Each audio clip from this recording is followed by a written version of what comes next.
কর্মণ্যেবাধিকারস্তে মা ফলেষু কদাচন।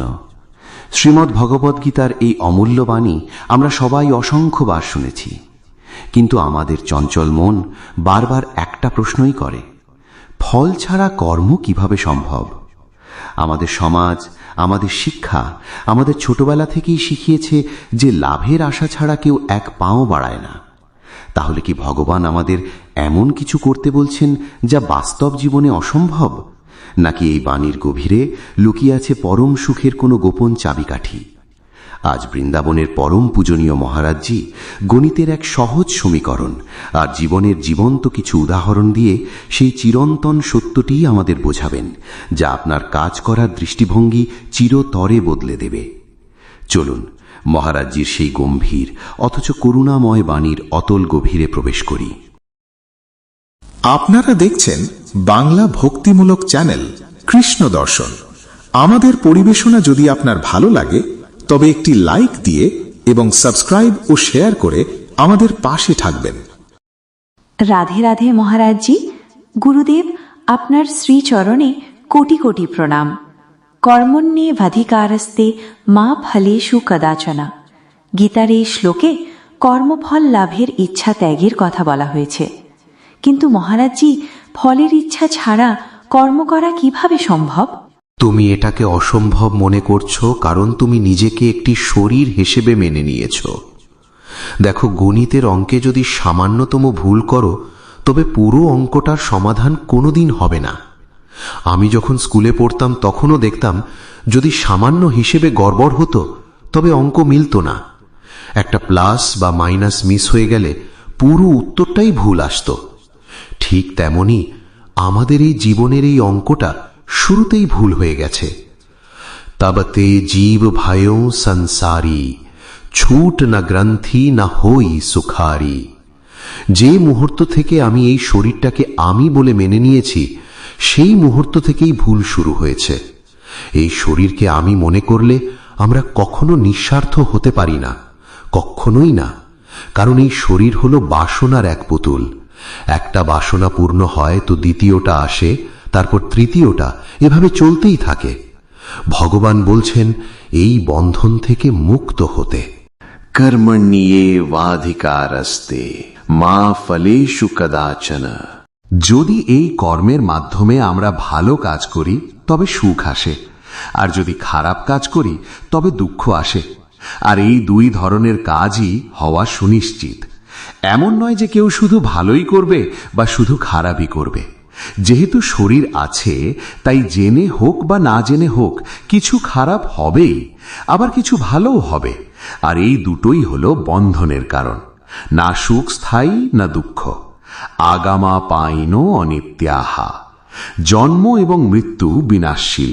তাই এখন আমাদের এমন এক মোক্ষ লাভ করতে হবে যা সুখ এবং দুঃখের ঊর্ধ্বে। অখণ্ড সুখ, অখণ্ড আনন্দ, অসীম সুখ, আর সেটাই হল শ্রী ভগবান। আমরা যদি ভক্তির পথে চলি তবে সেখানে ভগবান আছেন। ভগবানের নাম, ভগবানের রূপ, ভগবানের লীলা, ভগবানের ধাম, আর সেই কাজ যা আমরা ভগবানের জন্য করি। এই কাজে তখন অসীম শক্তি আসবে। ভগবানের এক মহান রহস্যময় তত্ত্ব হল কর্মণ্যেবাধিকারস্তে মা ফলেষু কদাচন। কর্মের ফলের ওপর যেন তোমার লালসা না থাকে। ফল তো তুমি পাবেই, ওটা পেতে তুমি বাধ্য। তুমি যদি জমিতে বীজ বোনো তবে ওটা ফল দেবেই, যদি না মাঝপথে ওটা নষ্ট হয়ে যায়। কর্ম নিরন্তর চলছে। যদি কোনো অপরাধ বা ভুল হয়ে যায় তবে আলাদা কথা, না হলে কর্ম ফল দেবেই। কিন্তু তুমি যদি ফলের ইচ্ছা না করো তবে তুমি এই স্থিতি প্রাপ্ত করবে। সুখ দুঃখে সমে কৃত্বা লাভা লাভো জয়া জয়। সুখ দুঃখে উদাসীন, ভালো মন্দে উদাসীন, লাভ লোকসানে উদাসীন, জয় পরাজয়ে উদাসীন। এমন হলে কোনো দ্বন্দ্বই তোমাকে দুঃখী করতে পারবে না। তুমি যদি ফলের আশা করো যে তোমাকে প্রতিবার জিততেই হবে, তাহলে যদি তোমার অনুশীলনের ঘাটতি থাকে তবে তুমি হেরে যাবে। আর যদি প্রতিপক্ষ তোমার থেকে বেশি প্রস্তুত থাকে তাহলেও তুমি হারবেই। তুমি সুখের আশায় কর্ম করছো, কিন্তু হয়তো তোমার অতীতের কোনো প্রারব্ধ পাপ কর্মনেশে সামনে দাঁড়ায়। তখন ওটা তোমাকে সফল হতে দেবে না, ওটা তোমাকে কষ্ট দেবে। যদি তুমি পুরোপুরি ফলের ওপর দৃষ্টি টিকিয়ে রাখো, যেমন একজন ছাত্র শুধু পরীক্ষায় পাশ করার আশায় পড়ে, সে ঠিকঠাক পড়াশুনো করল কিন্তু ফেল করে গেল। অসাবধানতার কারণে সে তার বিষয়ে পারদর্শী হতে পারল না, তাই ফেল করল। এখন বন্ধুরা পাশ করায় তারা তাকে নিয়ে উপহাস করছে, বাড়িতে গেলে সেখানেও বকুনি খাচ্ছে। এখন সে এতটাই হতাশ হয়ে পড়ল যে সে ভাবতে শুরু করল, আমি আমার শরীর ত্যাগ করব। তাহলে দেখো ফলের ইচ্ছা তাকে কোথায় নিয়ে গেল। একজন চাষির শিলাবৃষ্টিতে ফসল নষ্ট হয়ে গেল। তার আশা ছিল ফসল ঘরে এলে বাচ্চাদের স্কুলের ফিস দেবে, মেয়ের বিয়ে দেবে, কিন্তু কিছুই আর হলো না। এখন সে এতটাই হতাশ যে তার মনে হচ্ছে শরীর ছেড়ে দিই। দেখো, আমরা যখন কাজে ব্যর্থ হই আমাদের পরিস্থিতি কতটা সংকটজনক হয়ে পড়ে। আমরা ডিপ্রেশনে চলে যাই বা চরম সিদ্ধান্ত নিয়ে ফেলি যে এই শরীর রেখে লাভ কি। কিন্তু না, আমাদের এই মনুষ্য শরীর এটার জন্য দেওয়া হয়নি। অনেক চিন্তা ভাবনা করে ভগবান বলছেন, কর্মান্নিয়ে বাধিকার আস্তে মা ফলেষু কদাচন। ফলের চিন্তা একদম করো না এবং নিজের কর্তব্য পালন করো। তুমি ফল নিশ্চয়ই পাবে, কিন্তু তুমি উদ্বিগ্ন হবে না। ধরো যদি ফল পেতে কোনো বাধা আসে, তবে জানবে ওটা আমাদেরই কোনো কর্ম। আমরা আমাদের কর্তব্য করছি, সেগুলো ভগবানকে সমর্পণ করছি। তাই হয়তো আজ নয়, কিন্তু আগামীকাল বা পরশু যে ফল আসবে তা হবে খুব শক্তিশালী এবং শুভ। যদি আমরা শুধু ফলের দিকেই তাকিয়ে থাকি, তাহলে যখন ফল আসতে দেরি হবে তখন আমাদের মনে ভগবানের উপর অবিশ্বাস আসতে পারে। ওটা দুঃখের কারণ হয়ে দাঁড়ায়। কর্তব্যের ফল তুমি পাবেই, এটা নিশ্চিত, কিন্তু তোমার আকাঙ্ক্ষার কারণেই তুমি তখনই সুখী বা দুঃখী হয়ে পড়ো। যদি পেয়ে যাও তবে তোমার অহংকার হয়, এটাও একটা দোষ। যদি তুমি আজ খুব আনন্দিত হও তবে তোমাকে একদিন দুঃখীও হতে হবে। আমরা যদি আনন্দে আত্মহারা না হই তবে দুঃখও আসবে না। যদি কারো ওপর আসক্তি না থাকে তবে ঘৃণা থাকবে না। যদি কাম না থাকে তবে ক্রোধ থাকবে না, কারণ এই সব কিছুর মাধ্যমেই তা প্রকাশ পায়।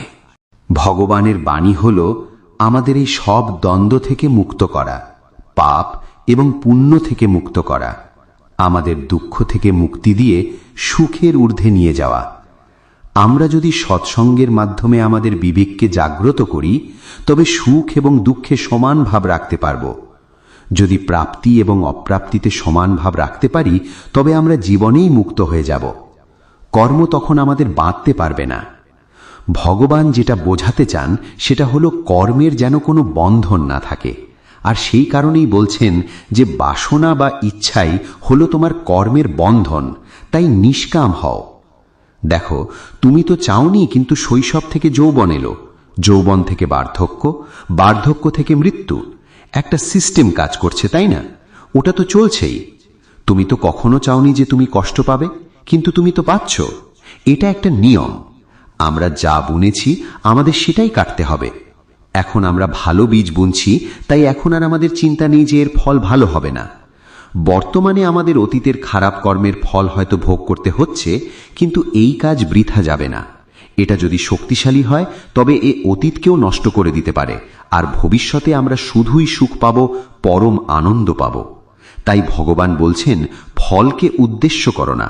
যদি ফলকে উদ্দেশ্য করো তবে কৃপানাহা ফলে হেতাবাহা। যারা শুধু ফলের জন্যই কাজ করে তারা খুব দুর্বল হয়ে পড়বে এবং শোচনীয় হয়ে যাবে। একবার এক গ্রামে একজনের মোষ মারা গিয়েছিল, আর পুরো পরিবার কাঁদছে, বাচ্চা, বউ, সবাই। আমি ওই রাস্তা দিয়েই যাচ্ছিলাম, তো আমি জিজ্ঞেস করলাম, এনা কেন কাঁদছে? তখন তারা বলল, ওদের মোষটা মারা গেছে। এখন সেই গরিব লোকটির একটাই মোষ ছিল, আর তার দুধ বিক্রি করেই পুরো পরিবার চলত। এখন ওটা মরে যাওয়ায় পুরো পরিবার বিপদে পড়েছে।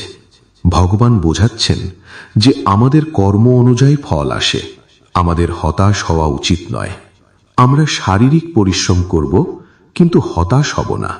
আজ হয়তো দুঃখের সময় এসেছে, আগামী দিন সুখের সুযোগ আসবে। এটা বিশ্বাস রেখো এবং তারপর কাজে লেগে পড়ো। যদি আমরা পরিশ্রম শুরু করি তবে মজুরি হিসেবে সহজে 500 টাকা পেয়ে যাব। আমাদের পরিবার চলে যাবে। নিজেদের শেষ করে দেওয়ার কথা ভেবো না। সময় আজ হয়তো আমাদের পক্ষে নেই। দেখো, সুদামাজির কত খারাপ সময় ছিল, পরিবার কতদিন খেতে পায়নি, কিন্তু সময় বদলালো এবং তার ঘর হয়ে গেল দুয়ারিকাপুরীর মতো ঐশ্বর্যময়। একটু ধৈর্য ধরো, একটু অপেক্ষা করো। আমরা যদি শুধু ফলের ওপর নজর রাখি তবে আমরা অপেক্ষা করতে পারবো না। আমরা নিশ্চয়ই জিতব, এটা আমাদের চেষ্টা হবে, কিন্তু হেরে যাওয়ার জায়গাটুকু মনের মধ্যে রেখো, যাতে হারলে পরের বার আবার চেষ্টা করতে পারি।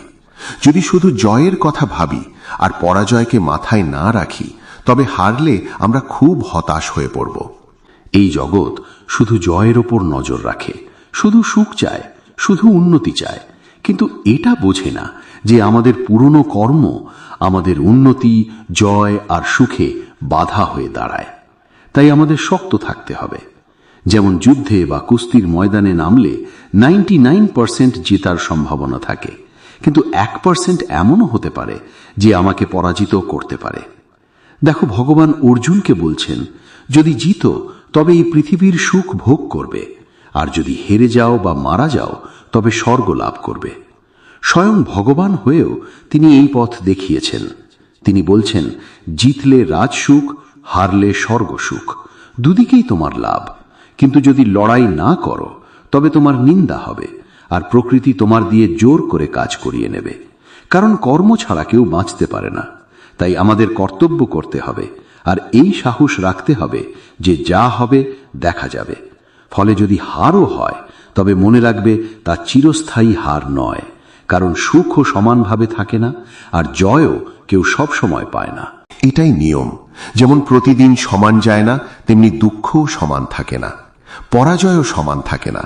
প্রত্যেকের জীবনে কখনো সুখের সময় আসে, কখনো দুঃখেরও সময় আসে, কিন্তু ভগবান এখানে যেটা আদেশ করছেন তা হল সুখ এবং দুঃখের ঊর্ধ্বে উঠে যাও। এমন এক আনন্দের জন্য তৈরি হও যাতে তুমি বড় থেকে বড় দুঃখকেও সহ্য করতে পারো, আর বড় সুখেও যেন অহংকারী না হয়ে পড়ো। কারণ ভগবান আছেন এবং তিনি তোমাকে সেই পরম সুখের পথ দেখাচ্ছেন। কার প্রশ্ন ছিল এটা, বুঝতে পেরেছ কি? মহারাজ্যের এই প্রবচন আজ আমাদের এক নতুন দিশা দেখালো। আমরা আসলে কর্মফল ত্যাগ করতে পারি না, কারণ আমরা ভুলবশত মনে করি ফলই আমাদের কর্মের একমাত্র চালিকা শক্তি। কিন্তু মহারাজজি চোখে আঙুল দিয়ে দেখিয়ে দিলেন যে ফলের প্রতি এই অতি আসক্তি আমাদের শেষমেশ ডিপ্রেশন আর মানসিক ক্লান্তির দিকে ঠেলে দেয়। একজন চাষি যেমন নিষ্ঠার সাথে বীজ বোনে, কিন্তু সময় মতো বৃষ্টির ওপর তার কোনো হাত নেই, ঠিক তেমনি আমাদের হাতে আছে শুধু সৎ প্রচেষ্টা। আজ থেকেই নিজের প্রতিটি কাজকে ভগবানের সেবা মনে করে শুরু করুন। জয় আসুক বা পরাজয়, উভয়কেই ভগবানের প্রসাদ হিসাবে গ্রহণ করার মানসিকতা তৈরি করুন।